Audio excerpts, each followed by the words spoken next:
오늘 뉴스 완전 정복하는 온유한 경향신문의 박순봉 기자 나오셨습니다. 어서 오세요. 안녕하세요. 수요일에 뵈니까 더 반가운 것 같네요. 네, 좋아요. 이 소식 안 다뤄볼 수 없는데 이제 시작은 어제 헌법재판소가 이상민 행정안전부 장관의 탄핵을 기각했습니다. 결정 내용 좀 먼저 살펴볼까요? 네.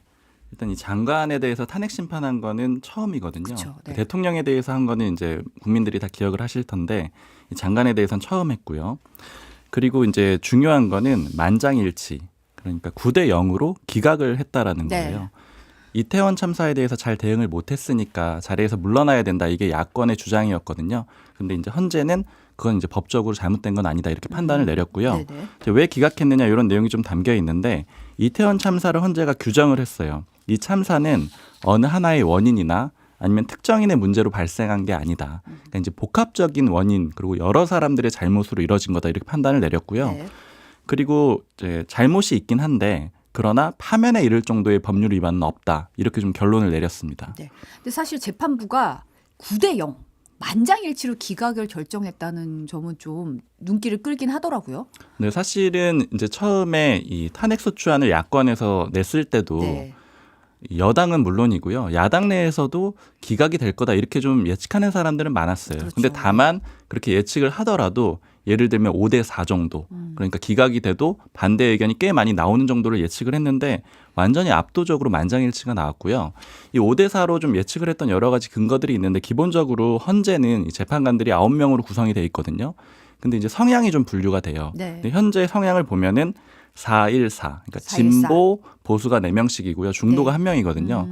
그러니까 이제 소위 이제 진보 쪽 재판관들 정도는 그래도 인용을 반대 하려고 의견을, 하지 않았겠느냐 내지 이렇게 않을까. 예측을 했는데 네. 결과적으로는 완전히 그 9명 다 만장일치가 나와버렸고요.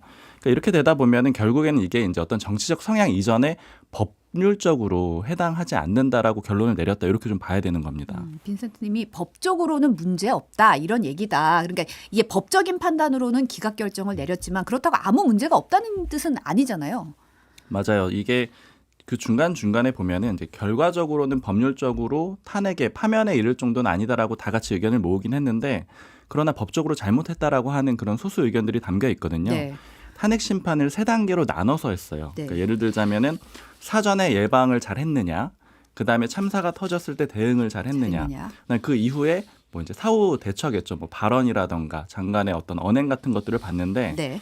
요 3단계로 봤을 때 사전 예방 조치에 대해서는 이제 다들 뭐 특별히 문제가 있다라는 의견이 없었고요. 사후 재난, 그러니까 2단계하고 3단계 이렇게 보면은 2단계하고 3단계에 대해서는 진보 쪽 재판관들은 이 법률 위반이라는 의견을 냈습니다. 네. 3명이요.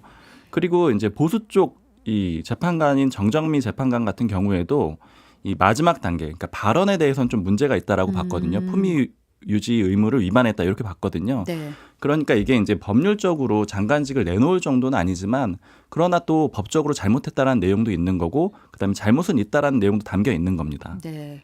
이게 골든타임 발언이죠. 그러니까. 네, 맞아요. 그때 특히 이제 국회 나와서 이런 발언했었어요. 제가 이 자리에 와가지고 이제 모른 척하려고 하는 건 아니지 제가 손 놓고 있었겠습니까, 의원님? 이런 식의 발언들을 했는데 이런 여러 가지 발언들이 있었습니다. 네. 사실 12구 이태원 참사 유족들은 이 159명이 죽었는데 그 죽음에 아무도 책임지지 않은 상황에 대해서 굉장히 이제 반발이 좀 하셨는데 요 영상 뉴스 영상으로 준비했으니까 한번 보고 얘기 나누실게요. 12구 이태원 참사 유족 30여 명이 모여 긴장 속에 TV를 지켜보고 있습니다. 탄핵 사유가 되지 않는다는 재판관의 언급이 전해질 때마다 굳어져가는 얼굴엔 한숨과 눈물이 더해집니다. 이게 나라냐 너희들. 믿기지 않는다는 표정의 유족들은 선고 직후 헌재 앞에 다시 모여 기자회견을 열었습니다. 국가의 권력에 동조를 해주고 잘못된 권력을 응징하지 못한다면 계속해서 이런 사람들이 나타날 것이고 헌법재판소가 이 장관에게 오히려 면죄부를 준 거라고도 비판했습니다. 탄핵 사유가 아닌 부분에 대해서 설명을 계속하는데 탄핵이 되어야 되는 이유를 나열을 해야 되는 거가 아닌가. 우리나라에 정의는 있는 것인가. 기자회견 도중 한 극우단체 관계자가 유가족을 향해 조롱 섞인 2차 가해성 발언을 했고 야, 이태원은 북한 소행이다. 북한. 충돌이 빚어지는 과정에 일부 유족은 실신하기도 했습니다. 네. 아, 정말 좀 마음이 아픈 상황이었는데, 네. 이제 행안부 장관에게 면죄부 줬다는 거죠. 맞습니다. 그리고 스스로- 요약해 보자면은 헌재가 존재 가치를 상실했다 이런 주장도 했고요.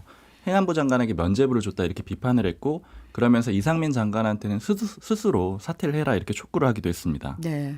근데 좀 보이는 게 보수 유튜버 진영에서 뭐 좀 그런 조롱 섞인 맞아요. 비난 발언을 해서 또 실신도 하시고 이런 모습이 좀 어쨌든 이런 죽음에 대해서 재난 상황에서 어떻게 보면 이제 사회적 재난이잖아요. 그런 상황에서 이제 아픔을 겪고 계신 유가족 분들이고 좀 사회가 좀 안아야 되는데 그런 부분에서는 좀 이런 장면이 연출되는 맞아요. 건 좀 마음이 답답한. 아팠던 게 유가족 인터뷰 중에 하나 보니까 이제 헌재 이 기각 결정이 나고 나서 그 보수 유튜버들이 막 이제 그 공격하고 약간 이제 조롱 섞인 발언들 하고 이렇거든요. 네. 그러면서 그거 얘기를 하면서 이 헌재 결정 때문에 이제 저런 사람들은 더 많아질 거다 이렇게 얘기를 하거든요. 그러니까 네. 그런 점들은 좀 마음이 안 좋더라고요. 그러게요. 이게 정치권에 미치는 여파가 클 텐데 대통령실도 입장을 내놨잖아요. 네.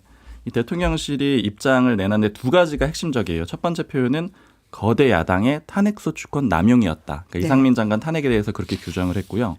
그리고 국민의 준엄한 심판을 받을 거다. 이렇게 두 가지 표현을 했는데 일단 이 심판이라는 표현은 좀 여러 가지 의미가 있죠. 굉장히 네. 좀 강한 표현이기도 하고 그러니까 대통령실에서 잘 안 쓰고요.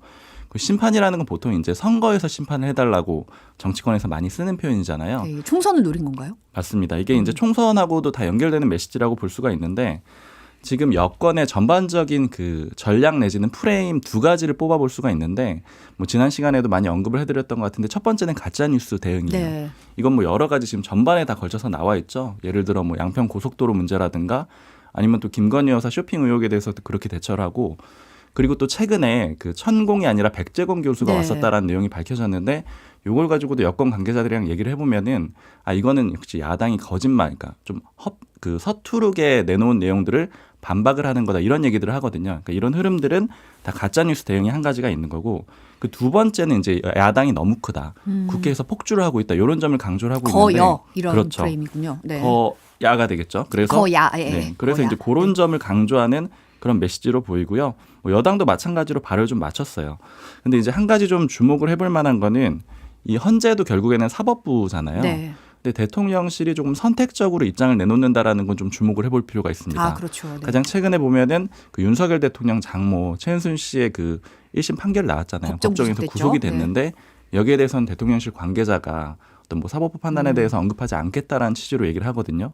그런데 이번에 이제 헌재 결정에 대해서는 굉장히 좀 강한 표현을 쓰면서 공식적으로 이건 사실 이제 공식적으로 입장을 내놓은 거거든요. 그렇죠. 그러니까 이제 이런 점들은 좀 차이가 있었다. 이런 것도 좀 주목해 볼 만합니다.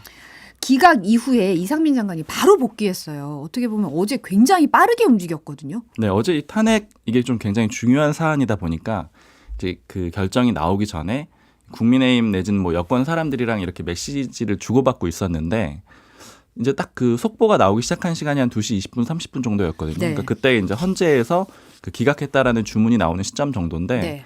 그리고 나서 한 10분, 20분 정도 있다 보니까 바로 이상민 장관 그 행안부에서 일정이 나오더라고요. 근데 이 일정을 보다가 날짜를 잘못 봤나 했는데 어제 바로 오후 5시였던 거예요.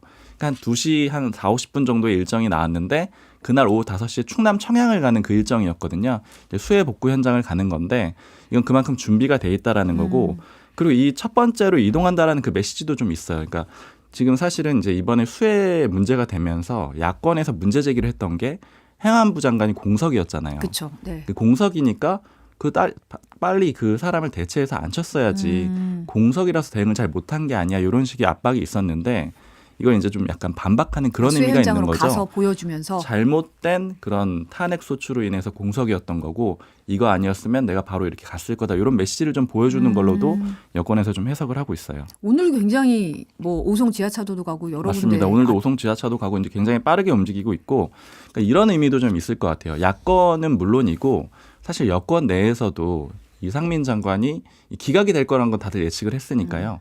기각이 되더라도 그만둬야 되는 게 아니냐. 그러니까 왜냐하면 정치적인 책임을 져야 되는 게 네. 아니냐.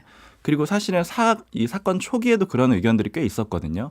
근데 이게 이제 9대 0으로 좀 압도적으로 전원일치 결정이 나오다 보니까 이제 이런 얘기가 좀 쏙 들어간 거예요. 그러니까 이상민 장관에 대해서 사실은 이제 반대하는 기류도 여권 내에 있는데 이런 목소리도 좀 다 줄이고 결국에는 이제 그 2인자랄까요? 원래 가장 핵심적인 장관 2명을 꼽자라고 하면은 한동훈 장관, 이상민 장관이잖아요. 그렇죠. 그러니까 뭐 권영세 장관, 원희룡 장관은 사실은 굳이 따지자면 이지인이고 일진에 이 두 사람이 있는데 핵심. 그렇죠. 네. 가장 핵심적이고 원래 인연이 훨씬 더 깊고요. 뭐 동생 뭐 네. 이렇게 표현을 하잖아요. 그러니까 이런 사람들이 다시 복귀한다. 이런 의미도 있는 거예요. 그러니까 어제 분위기로 보면 이제 사퇴는 안 할 분위기더라고요. 어제 오늘 이제 네, 일정을 절대 보면 사퇴를 안 할 것 같아요. 그 근데- 제가 여권 관계자랑 네. 얘기하니까 그 얘기도 하더라고요. 아마 이제 비서실장직을 맡는 게 아니라면은 이 장관직을 그만둘 가능성은 거의 없다.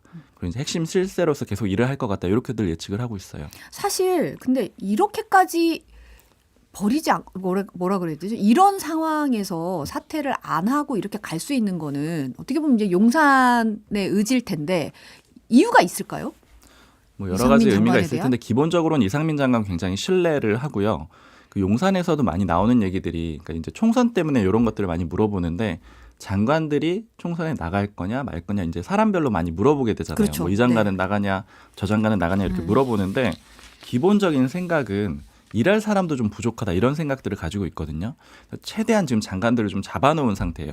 그러니까 권영세 장관이 나간 것도 약간 그 온전히 재가를 받은 거냐에 대해서 좀 의견이 엇갈릴 정도거든요. 네. 이제 대부분의 장관이 못 나가게 되는 상황인데 이런 상황에서 이상민 장관 절대 내줄 수 없는 게 이제 당연한 거고 그다음에 이제 또 한 가지 좀 중요한 점을 보자면은 총선을 보면은요. 행안부가 굉장히 중요합니다. 그러니까 지금 행정안전부 장관이잖아요. 그렇죠. 그러니까 행안부가 이 선거의 실무를 담당을 하는데 물론 이제 선관위가 하기도 하지만 이 중요한 업무 중에 하나가 획정이 있어요. 그러니까 지역구를 이제 막 바꾸고 자르고 이런 과정들이 선거구에 대한 예, 선거구 획정이 있는데 네. 그거에 대한 기본적인 자료를 행안부에서 만들게 되거든요. 그러니까 이런 작업조차도 좀 중요하다라는 거죠. 좀 연결해서 보면 한동훈 장관이 그 총선에 안 나올 거라고 많이 예측을 하는 것 중에 또 하나가 뭐냐면 인사정보관리단이 법무부에 있잖아요. 네. 그러니까 이게 여러 가지 의미가 있는 그 단인데 예를 들면 민정수석의 역할도 조금 가져오고 이랬잖아요. 네. 한동훈 장관이 없게 되면은 그 역할은 굉장히 중요한 자리라서 만약에 예를 들어 좀 마음을 이제 역심을 예를 들어 품는다 이렇게 되면은 굉장히 곤란한 강한 힘을 가진 그런 단이라는 누수가 거예요. 있을 수 있다. 그렇기 때문에 이제 이 두 사람 쉽게 못 빼고 한동훈 장관을 만약에 뺀다라면은 그만큼의 측근을 안 쳐야 된다라고 하거든요. 그러니까 이제 이 양축 요 자리는 쉽게 건들기가 어려운 거죠. 이 12구 참사로 재판이 진행 중인 사건들도 있어요. 헌재 판결이 영향을 어떻게 미칠까요? 실제 영향을 미칠지 안 미칠지는 이제 결국 이제 재판부가 따지게 되긴 할 텐데 네. 영향을 미칠 수도 있다라고 보는 내용이 좀 있습니다. 어제 이종석 재판관이 읽은 내용을 하나 보면은요. 네. 아까도 살짝 말씀드린 내용인데 이태원 참사에 대해서 이렇게 규정을 해요. 하나의 원인, 특정인에 의해서 발생된 게 아니다. 그리고 주체자가 없었고 매뉴얼 근거 규정도 없었고 대응 역량, 교육 부족 이런 것들이 총체적으로 작용했다. 이렇게 얘기를 했는데 즉 누구 한 명 책임이 아니라는 거는 결국 이걸로 인해서 이상민 장관 책임을 안 물은 거잖아요. 그럼 다른 사람들을 법적 처벌을 할 때도 이 사람 한 명의 책임이냐라는 이런 문제에 부딪히게 되면은 네. 이 헌재의 결정이 일부 영향을 줄 수 있지 않겠느냐 이런 예측들이 좀 있어요. 네, 알겠습니다. 다음 얘기는 민주당 얘기 좀 해보면 이화영 전 경기도 평화부지사 이제 쌍방울 대북 송금 사건에서 이재명 대표에게 이걸 보고했냐 안 했냐 이걸 가지고 지금 계속 진술이 네. 오락가락하면서 이제 얘기가 계속 갑론을박이 좀 있었는데 어제 법정에서 이제 공개 증언을 할 거다 이래서 좀 다들 집중을 했었는데 맞아요. 굉장히 보기 드문 일이 벌어졌더라고요. 뭐 일종의 법정에서 부부싸움이 벌어졌다 이렇게들 표현을 하는데 네. 그러니까 좀 중요했던 거는 일단은 이 이화영 전 부지사가 이재명 대표와의 이 관계성 이번 사건에 대해서요. 네. 이건 사건 초기부터 계속 부정을 해왔거든요. 아니라고 했어요. 근데 최근에 이제 언론 보도를 통해서 그 진술이 바뀌었다. 그 이 얘기는 사실 한 6월달 정도부터는 정치권에서 좀 많이 나왔던 얘기고요. 네. 진술이 흔들리고 있다. 그러니까 이런 얘기 보도가 나오고 그 다음에 다시 이화영 전 부지사가 그 옥중 편지, 자필 편지를 써가지고 그때 MBC가 단독 보도를 했었는데 그래가지고 또 그 보도 사실 아니다 이렇게 또 반박을 하거든요. 그러니까 이제 이런 상황이 오락가락했던 건데.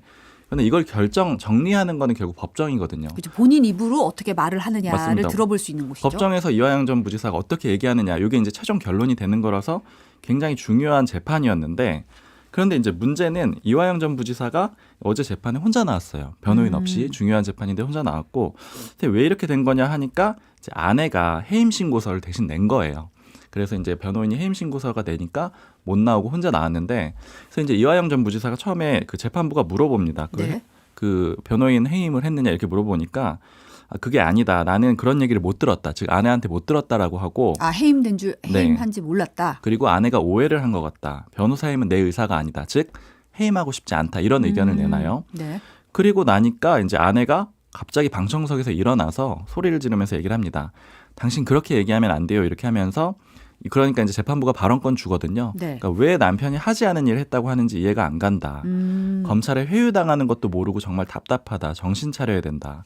그리고 만약에 이렇게 변호인들이 우리 가족과 반대되는 입장으로 변론을 하면은 민사소송도 불사하겠다. 이렇게 얘기를 하거든요. 네. 그러나 어찌됐든 간에 본인의 뜻이 제일 중요해요. 사실 이제 가족들이 이게 이제 구속 기소가 돼 있다 보니까 변호인이 접견하지 않는 이상은 못 만나잖아요. 그렇죠. 네. 그러니까 주로 가족들하고 소통을 하게 되거든요. 그래서 이제 가족의 의견을 듣게 되는데, 그러나 권한 자체는 자신에게 있거든요. 가족이 선임을 했더라도 어쨌든 어떻게 해임을 하냐 안 하냐는 본인한테 그렇죠. 의사가 그 있는 거죠. 재판받는 당사자한테 있기 때문에 결국에는 이제 재판부가 그러면은 그 변호인 불러라라고 했는데 변호인들이 또 오후에 안 나와요. 그래서 어제 재판이 결국 취소가 돼 버렸거든요. 네. 진행이 못 됐는데, 그래서 요거를 근데 좀, 이제 어쨌든 정리를 네. 해보자면 네. 부인은 이 법무법인을 못 믿겠다. 어떻게 보면 이제 뭐 하지도 않은 말을 하고 이런 게 문제가 있다. 이제 발언도 했고 해임하겠다. 나는 이제 더 이상 이쪽이랑 못하겠다. 해임하겠다고 네. 했는데 이전 부지사는 그대로 가겠다. 이런 상황인 거잖아요. 맞습니다. 그런데 어쨌든 결론은 본인의 결정에 따를 수밖에 없고요. 네. 그런데 문제는 이제 해광이지, 법무법인이 해광인데 네. 해광이 아직 할지 안 할지, 그러니까 변호를 맡을지 안 맡을지는 최종적으로 결정이 안 났어요. 이게 왜 그러냐면은 그 이화영 전 부지사는 하겠다라고 했는데 해광 측이 어떻게 할지 아직 결정을 안 한 거예요. 이게 왜냐면 이제 아무래도 본인이 결정을 할 수는 있는데, 아까 말씀드린 대로 기소가 돼 있으면, 구속이 돼 있으면은 다 가족들하고 얘기를 주로 해야 되거든요. 근데 이 가족들이 너희랑 못 하겠어. 이렇게 하고 있는 상황이잖아요. 부인이 지금 갈등이 심한 상황에서 그렇죠. 이걸 계속 갈 수 있을지 없을지. 그러니까 변호인들 입장에서도 해야 되나 말아야 되나 이렇게 고민이 되는 상황일 거예요. 그러니까 그러다 보니까 지금 안 나오는 상황이고요. 뭐 검찰은 어제 이제 마지막에 재판 말미에 이 재판의 독립성이 우려된다 이런 얘기도 했습니다. 네.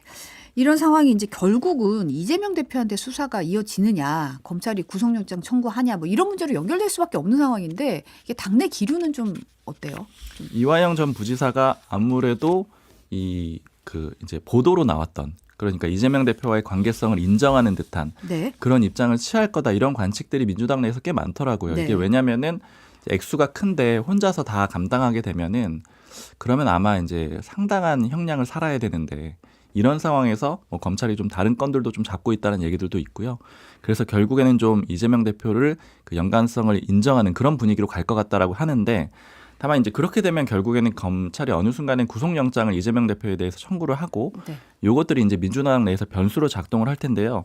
좀 이제 상황은 굉장히 복잡해요. 일단은 회기 중에 하느냐 안 하느냐 이런 문제가 하나 있잖아요. 그렇죠. 회기 중에 하게 된다라면 이제 체포동의안을 어떻게 처리할 거냐, 요 문제에 부딪히게 될 텐데, 제가 비명계 쪽의 인사랑 좀 얘기를 해보니까 좀 신기했던 거는 그래도 아마 체포동의안이 가결되지는 않을 것 같다. 그러니까 그런 상황이 온다고 하더라도.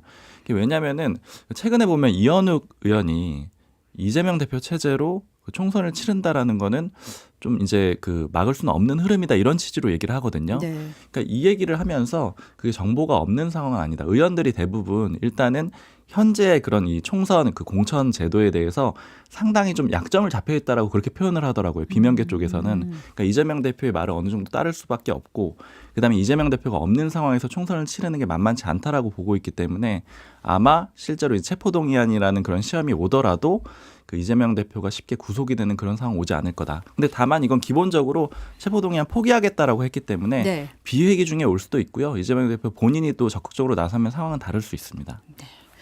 네, 오늘 온유원은 여기까지 듣겠습니다. 박수문 기자 감사합니다. 네, 고맙습니다.